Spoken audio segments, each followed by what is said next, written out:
All right, hi everyone, and thank you for joining me tonight to the third ParkHouseConnects session. I hope you guys all can hear me. My name is Vineem Amra, and I'm the school counselor here at ParkHouse, and this is our third session of ParkHouseConnect. So a bit about me, background. So I hold a BA in psychology and a master's degree in clinical psychology. I also have a bit of background of being as a research assistant, mental health research assistant, and throughout my clinical psychology degree, I was able to do my practicum here in Doha, and both in the child and adolescents mental health service at Sidra and Hamad. So I have a bit background regarding clinical and mental health disorders. So a bit of overview of what I will be covering tonight. So I'll be talking about mental health in general and the importance of mental health. I'll also explain the school counseling service here at Park House School and common counseling concerns that we've been seeing throughout the academic year, and signs to look out for as a parent, and how can you support the well-being and mental health in children and young people. And at the end, we'll have opportunity for questions, so you can ask any questions in the Q&A box, and I will make sure to answer most of the questions. So if we start about mental health, talking about mental health. So mental health is basically the person's condition with regard to their psychological and emotional well-being. So it includes our emotional, psychological, and social well-being. It affects how we think, feel, and act, and how those three are connected to each other. It also plays a huge role in how we manage and handle stress, relate to others, and make choices. And of course, a positive mental health will allow us to cope better with stresses. And as you know, we all know there's a stigma around mental health. However, nowadays, especially with during the pandemic, there's an increase increase in awareness of the importance of mental health.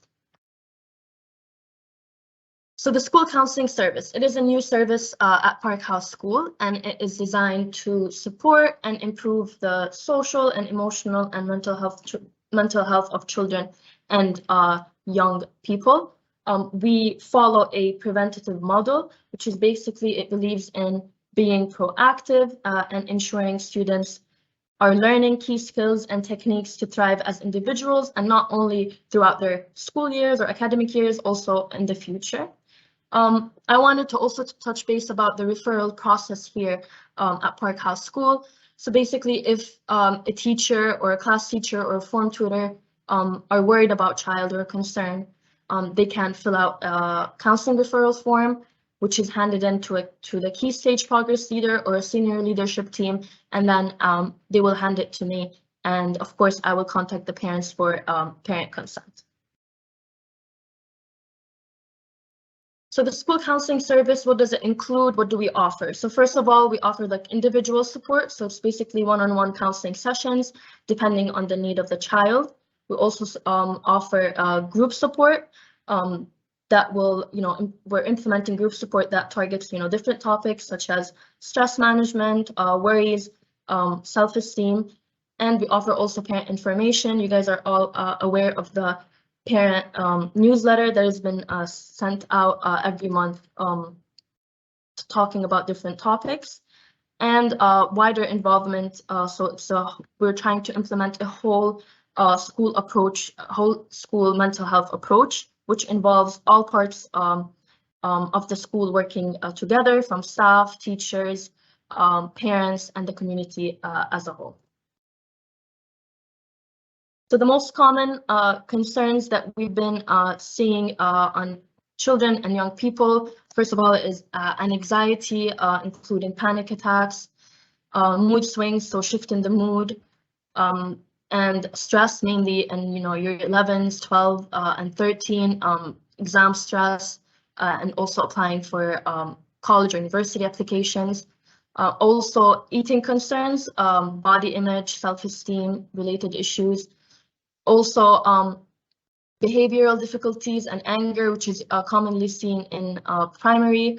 And we try to include the class teacher and the child and the parent to work closely with the child to improve behavior or implement anger strategies, anger management strategies. So what signs to look out for as a parent? First of all, a change in mood. If you notice any change in their mood, or sometimes they've been feeling low or unhappy. Also unexplained pains. They have a stomachache or headache before going to school or in general throughout their day. Also feeling hopeless or helpless, and poor personal hygiene. They might be disengaging, so this can include, not going out with friends or not really getting involved in family activities. Also eating or sleeping issues, if you notice any change in their eating or sleeping pattern. Feeling numb, also they complain of feeling numb. Any self-harm behavior, and also aggression or aggressive behaviors toward towards parents or any other people.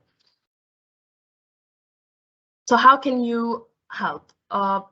First of all, setting boundaries. It is very important to set boundaries because all children need rules, guidance, and boundaries, and it is normal for all children to push the boundaries.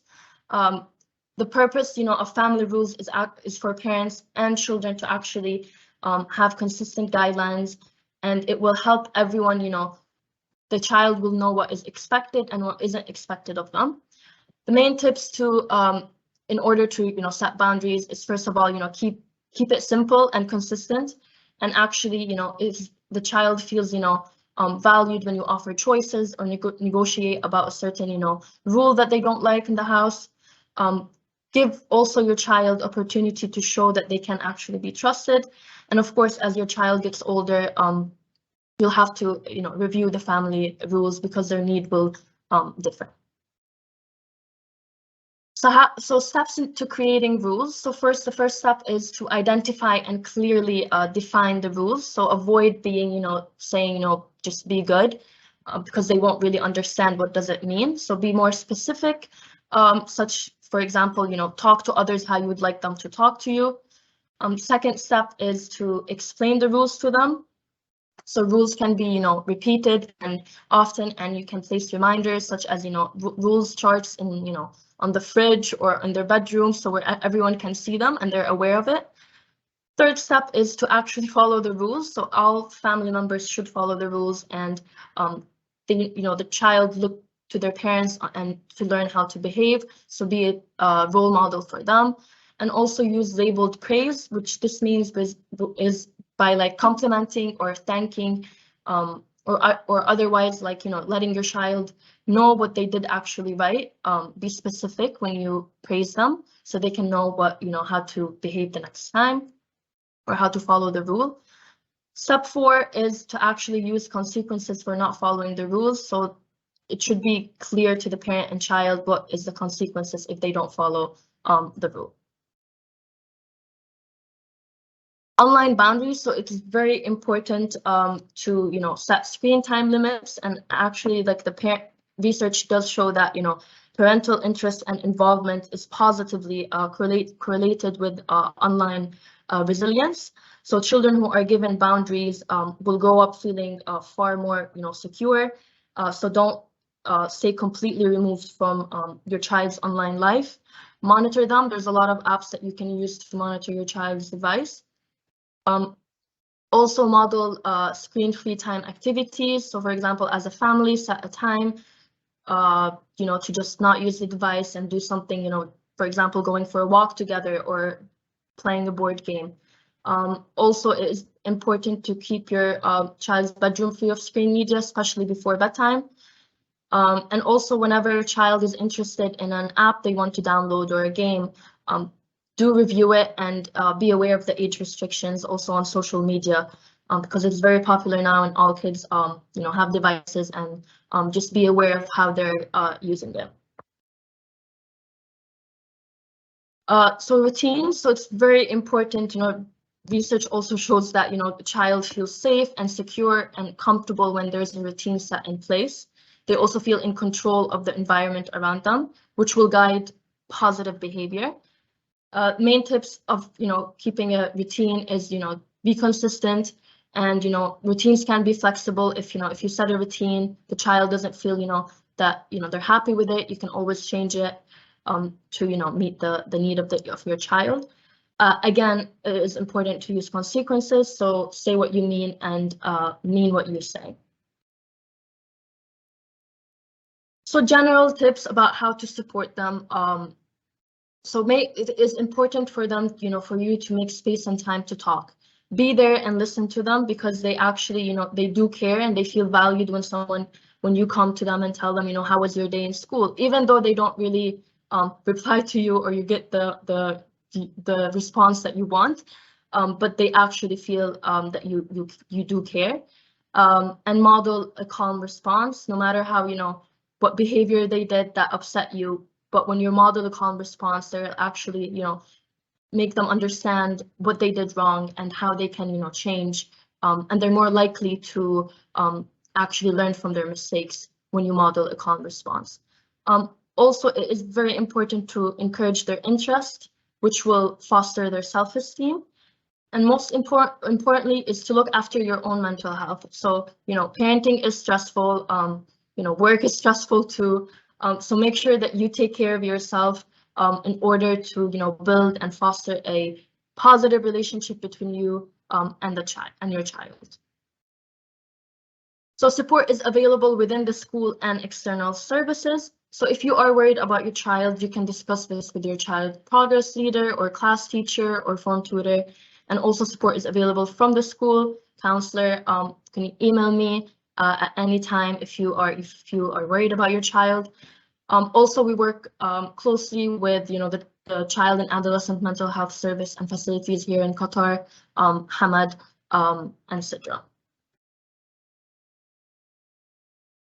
Please, if you have any questions, you can just ask me on the Q&A chat, and I will try to answer as much questions as I can. Thank you.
All right, I hope that was a clear presentation and you guys enjoyed some of the tips that I offered. And please do let me know if you want me to talk about a different topic, because I'm sending out the parent newsletter every month. If you want me to focus on a certain topic that you would like, please do email me and I will try to add it in one of the newsletter. And again, thank you for joining me, and hope I can meet you all face to face soon. Have a lovely evening.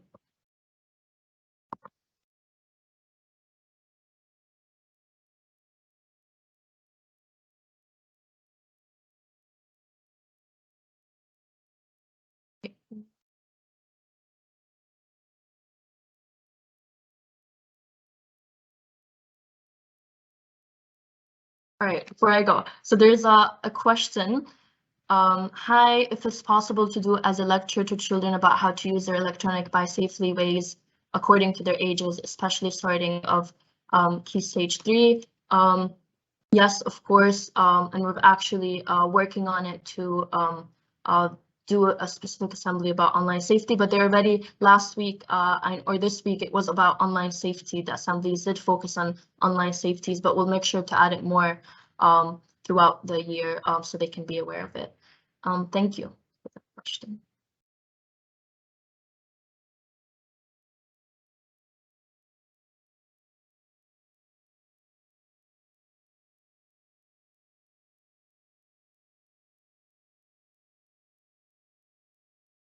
All right, another question. So when there is a concern in our child's behavior towards any teacher, shall we contact the teacher first or ask you as a counselor? No, please do contact the teacher first, and then the teacher will inform me and I'll get in touch with you guys.